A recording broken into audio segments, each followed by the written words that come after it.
Sir, ಈ June ಚುನಾವಣೆ ಫಲಿತಾಂಶ ನಿಮ್ಮ ಅಭ್ಯರ್ಥಿಯ ಮತ್ತು ನಿಮ್ಮ ಗೆಲುವ ಅಥವಾ ಪೆನ್ ಡ್ರೈವ್ ಇಂದ ಆಗಿರೋ ಗೆಲುವ?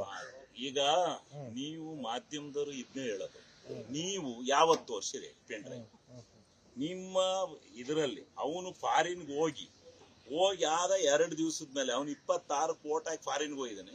ನಾವೆಲ್ಲ ಸರ್ಕಾರ ಅವ್ರಿಗೆ ಸರ್ಕಾರಕ್ಕೆ ಗಮನಕ್ಕೆ ಬಂದದ್ದೇ 27ನೇ ತಾರೀಕು.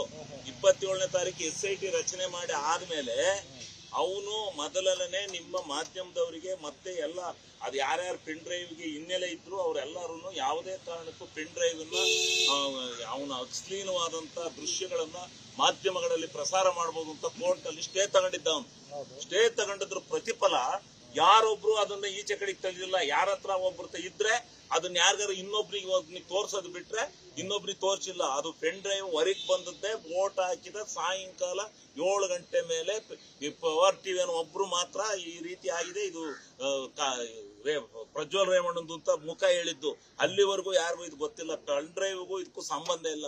ನಾವು ಪೆನ್ ಡ್ರೈವ್ ಇಲ್ಲ, ಪೆನ್ ಡ್ರೈವ್ಗೋಸ್ಕರ ಗೆದ್ದಿದ್ದೀವಿ ಅಂತ ನಾವು ನಮ್ಮ ಕಾರ್ಯಕರ್ತರಿಗೆ ಯಾಕೆ ಅವಮರ್ಯಾದೆ ಮಾಡ್ತೀವಿ?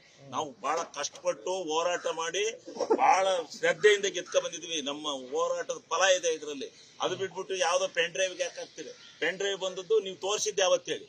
ನೀವು 27ನೇ ತಾರೀಕು ತೋರಿಸಿ 26ನೇ ತಾರೀಕು ಚುನಾವಣೆ ನಡೆದೈತೆ, 27ನೇ ತಾರೀಕು ತೋರಿಸ್ಬಿಟ್ಟು ಪೆನ್ ಡ್ರೈವ್ ಅಂದ್ರೆ ಅದನ್ನ ನೀವು ಮಾಧ್ಯಮದವ್ರು ಹೋಗ್ತೀರಂಗ.